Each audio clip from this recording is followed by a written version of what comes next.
24장. 요아스가 왕이 되었을 때 그는 7살이었다. 그는 예루살렘에서 40해 동안 다스렸다. 그의 어머니 시비아는 부엘세바 사람이다.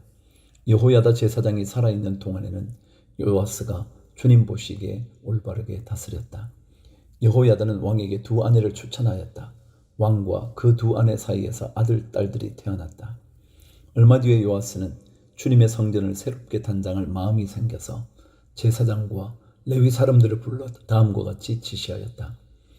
유다의 여러 성읍으로 두루다니면서 모든 이스라엘 사람들에게서 해마다 돈을 거두어 하나님의 성전을 보수하도록 하시오. 지체하지 말고 곧 실시하시오. 그러나 레위 사람들이 곧바로 움직이지 아니하자 왕이 여호야다 대제사장을 불러 추궁하였다. 대제사장은 왜 레위 사람들에게 유다와 예루살렘에서 세금을 거두어 드리라고 요구하지 않았소? 그 세금은 주님의 종 모세와 이스라엘 회중이 증거의 장막을 위하여 백성에게 부과한 것이 아니요? 그 사악한 여인 아달랴가 자기 아들들을 시켜서 하나님의 성전을 부수고 들어가게 하였고 또 그 안에 있던 성물들까지 꺼내다가 바알에게 바치게 하였기 때문에 성전 보수를 서둘러야만 하였다. 왕은 명령을 내려서 궤 하나를 만들어 주님의 성전 문 밖에 놓게 하고 유다와 예루살렘에 선포하여 하나님의 종 모세가 광야에서 이스라엘이 바치도록 정한 세금을 주님께 드리도록 하였다.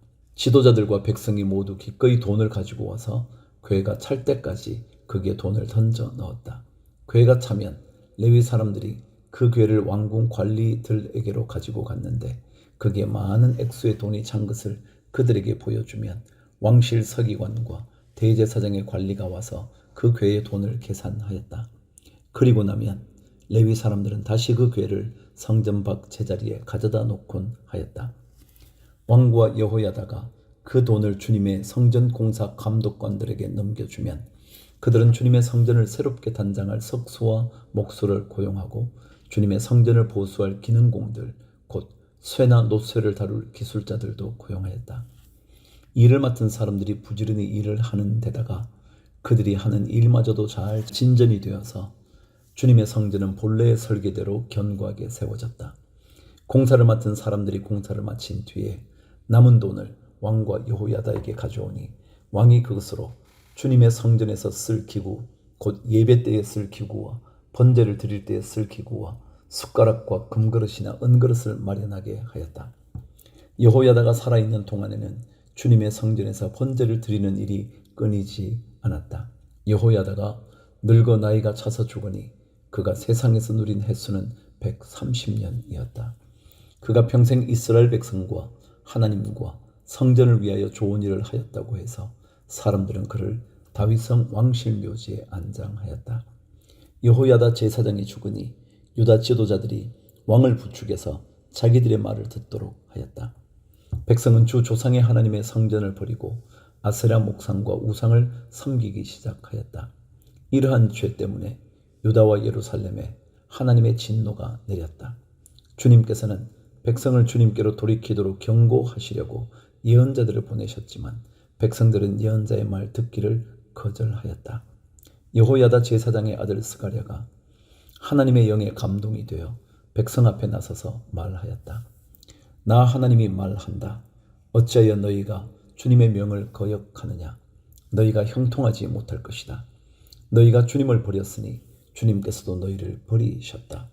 그러나 사람들은 그를 없앨 음모를 꾸몄고 드디어 왕의 명령에 따라 주님의 성전 뜰에서 그를 돌로 쳐 죽였다. 이렇듯 요아스 왕은 스가랴의 아버지 여호야다가 자기에게 보인 그 충성을 생각하지 않고 그의 아들을 죽였다. 스가랴는 죽으면서 주님께서 이 일을 굽어보시고 갚아 주십시오 하고 외쳤다. 13절. 해가 바뀔 무렵에 시리아 군대가 요아스를 치러 진군하였다. 그들은 유다와 예루살렘을 점령하고 백성의 지도자들을 죽이고 노력한 물건은 다마스쿠스에 있는 자기들의 왕에게로 보냈다. 시리아 군대는 수가 얼마 되지 않았다. 그러나 주님께서는 유다 백성이 주 조상의 하나님을 버린 것을 못마땅하게 여기셔서 그 적은 수의 시리아 군대가 유다의 대군과 싸워 이기게 하셨다. 이렇게 요아스에게 심판이 내렸던 것이다. 시리아 군대는 요아스에게 심한 타격을 입히고 물러갔다. 요아스의 신복들은 요아스가 여호야다의 아들 스가랴 제사장을 죽인 일에 반감을 품고 요아스가 잠을 자고 있는 동안에 그를 죽이고 말았다. 요아스는 이렇게 죽고 말았다. 그는 다윗성에 묻히기는 하였으나 왕실 묘지에 안장되지는 못하였다. 요아스에게 반란을 일으킨 사람은 암몬 여인 시므아스의 아들 사밧과 모압 여인 시므리스의 아들 여호사밧이다. 요아스의 아들들의 이야기와 요아스가 중대한 경책을 받은 것과 하나님의 성전을 보수한 사적은 모두 열왕기 주석에 기록되어 있다.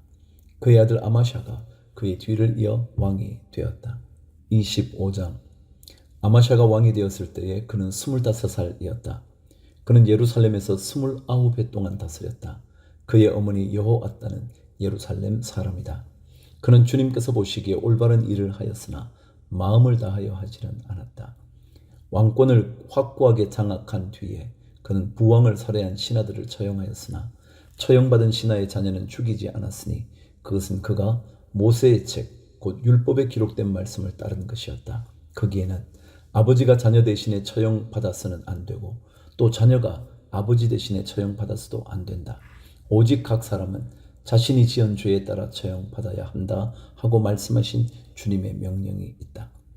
아마샤는 유다 지파와 베냐민 지파 사람들을 그들이 소속된 가문별로 군대 단위로 조직하고 그들 위에 군대 지휘관인 천부장과 백부장을 임명하여 세웠다.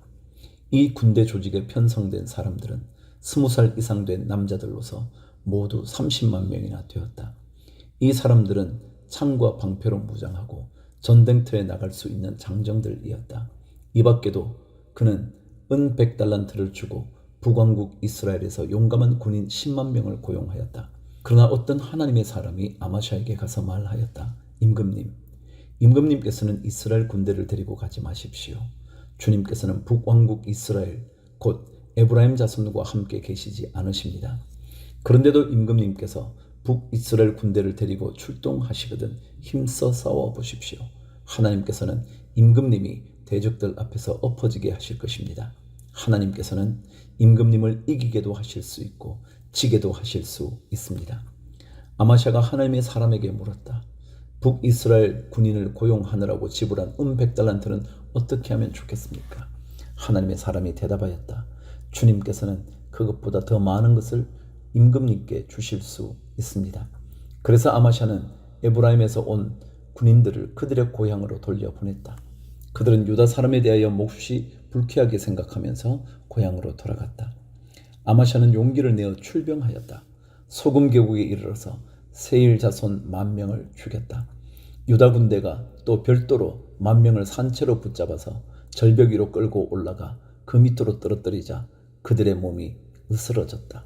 그러는 동안 아마샤가 전쟁에 함께 데리고 출동하지 않고 되돌려 보낸 북이스라엘 군인들은 사마리아와 벳호론 사이에 있는 유다의 여러 마을을 약탈하고 사람을 3,000명이나 죽이고 물건도 많이 약탈하였다. 아마샤는 에돔 사람들을 학살하고 돌아올 때에 세일 자손의 신상들을 가져와서 자기의 신으로 모시고 그것들 앞에 경배하며 분향하였다. 이 일로 주님께서 아마샤에게 크게 진노하셔서 예언자 한 사람을 보내시니 그가 가서 아마샤에게 말하였다. 이 신들은 자기들을 섬기는 그 백성들을 임금님의 손에서 건져내지도 못하였는데 임금님께서는 이 신들에게 비신이 어찌된 일입니까? 예언자가 이렇게 말머리를 꺼내는데 왕이 그의 말을 가로막으면서 우리가 언제 너를 왕의 고문으로 초대하였느냐? 맞아 죽지 않으려거든 그쳐라 하고 호통을 쳤다. 그러자 예언자는 이렇게 말하고 그쳤다. 임금님께서 나의 충고를 받지 않고 이렇게 말씀하시는 것을 보니 하나님께서 임금님을 망하게 하시기로 결심하셨다는 것을 이제 알 것 같습니다. 17절. 유다왕 아마샤가 참모들과 함께 이스라엘에 대항할 모의를 하고 예후의 손자요 여호아스의 아들인 이스라엘의 여호아스 왕에게 전령을 보내어서 서로 직접 만나 힘을 겨루어 보자고 제안하였다. 이스라엘의 여호아스 왕은 유다의 아마샤 왕에게 사람을 보내서 회답하였다.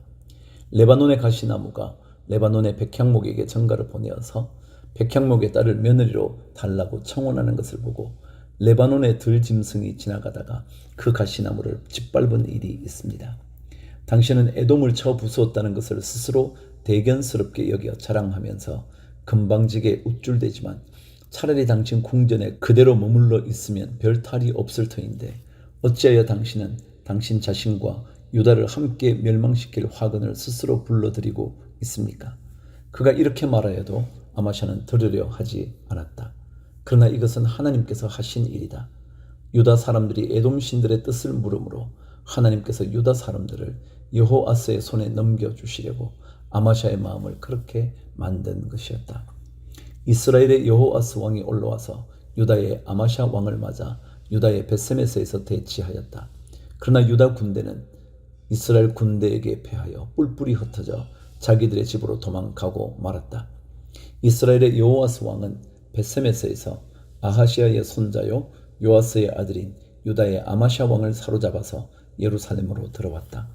그는 예루살렘 성벽을 에브라임 문에서부터 성 모퉁이 문에 이르기까지 400자 길이의 성벽을 허물어 버렸다.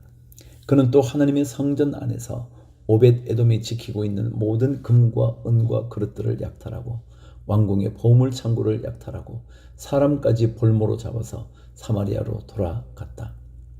유다의 요아스의 아들 아마샤 왕은 이스라엘의 여호아하스의 아들 여호아스 왕이 죽은 뒤에도 15해를 더 살았다. 아마샤가 다스리던 기간에 일어난 다른 사건들은 처음부터 끝까지 유다와 이스라엘의 열왕기에 기록되어 있다.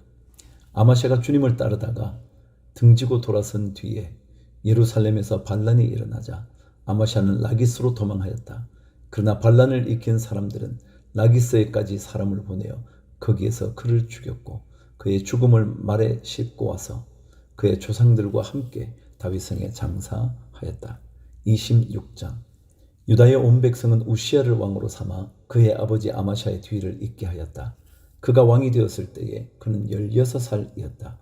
아마샤 왕이 죽은 뒤에 우시아는 엘랏을 재건하여 유다에 귀속시켰다. 우시아가 왕이 되었을 때에 그는 15살이었다. 그는 예루살렘에서 52해 동안 다스렸다. 그의 어머니 여골리아는 예루살렘 태생이다. 그는 자기의 아버지 아마샤가 한 모든 일을 본받아서 주님께서 보시기에 올바른 일을 하였다. 그의 곁에는 하나님을 경외하도록 가르쳐주는 스가랴가 있었는데 스가랴가 살아있는 동안 우시아는 하나님의 뜻을 찾았다. 그가 주님의 뜻을 찾는 동안은 하나님께서 그가 하는 일마다 잘되게 하여 주셨다.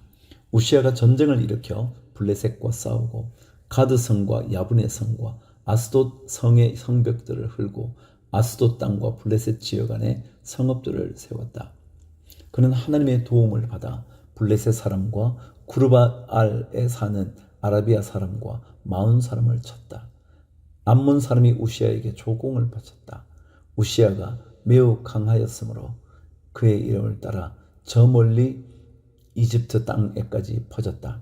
우시아는 예루살렘의 성 모퉁이 문과 골짜기 문과 성 굽이 이 세 곳에 망대를 세우고 그곳을 요새로 만들었다.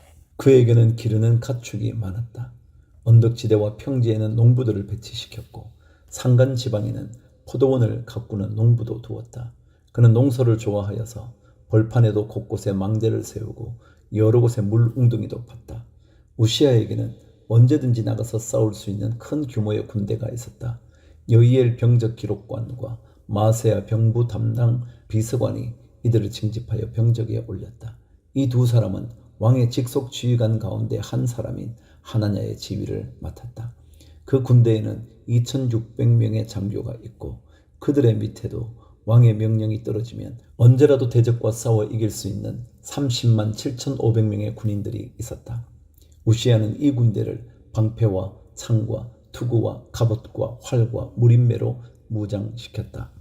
예루살렘에는 무기 제조 기술자들을 두어 새로운 무기를 고안하여 만들게 하였으니 그 무기는 망대와 성곽 모서리 위에 설치하여 활과 돌을 쏘아 날리는 것이었다. 그의 명성이 사방으로 펴졌고 하나님께서 그를 도우셨으므로 그는 매우 강한 왕이 되었다. 16절. 우시아 왕은 힘이 세워지면서 교만하게 되더니 드디어 악한 일을 저지르고 말았다. 주님의 성전 안에 있는 분향단에다가 분향을 하려고 그리로 들어간 것이다. 이것은 주 하나님께 죄를 짓는 일이었다. 아사랴 제사장이 용감하고 힘이 센 주님의 제사장 80명을 데리고 왕의 뒤를 따라 들어가면서 우시야 왕을 말렸다. 제사장들이 외쳤다. 우시야 임금님께서는 들으십시오. 주님께 분향하는 일은 왕이 할 일이 아닙니다. 분향하는 일은 이 직무를 수행하도록 거룩하게 구별된 제사장들, 곧 아론의 혈통을 이어받은 제사장들만이 할 수 있습니다. 이 거룩한 곳에서 어서 물러나시기 바랍니다. 왕이 범죄하였으니 주 하나님께 높임을 받지 못할 것입니다. 19절. 우시야는 성전한 분향단 옆에 서서 향료를 들고 막 분향하려다가 이 말을 듣고 화를 냈다. 그가 제사장들에게 화를 낼 때에 그의 이마에 나병이 생겼다. 아사랴 대제사장과 다른 제사장들이 그를 살펴보고 그의 이마에 나병이 생긴 것을 확인하고 그를 곧 그곳에서 쫓아냈다. 주님께서 우시야를 재앙으로 치셨으므로 그는 급히 나갔다. 그는 죽는 날까지 나병을 앓았다. 주님의 성전을 출입하는 것도 허용되지 않았으므로 나병 환자인 그는 별궁에 격리되어 여생을 보냈다. 왕자 요담이 왕실을 관리하며 나라의 백성을 다스렸다. 우시야의 통치 기간에 있었던 다른 사건들은 초기의 것에서부터 후대의 것에 이르기까지 아모스의 아들 예언자 이사야가 기록하여 두었다. 우시야가 죽어서 그의 조상과 함께 잠드니 그가 나병 환자였다고 해서 왕실 묘지에 장사하지 않고 왕가에 속한 변두리 땅에 장사하였다. 왕자 요담이 아버지의 뒤를 이어서 왕이 되었다.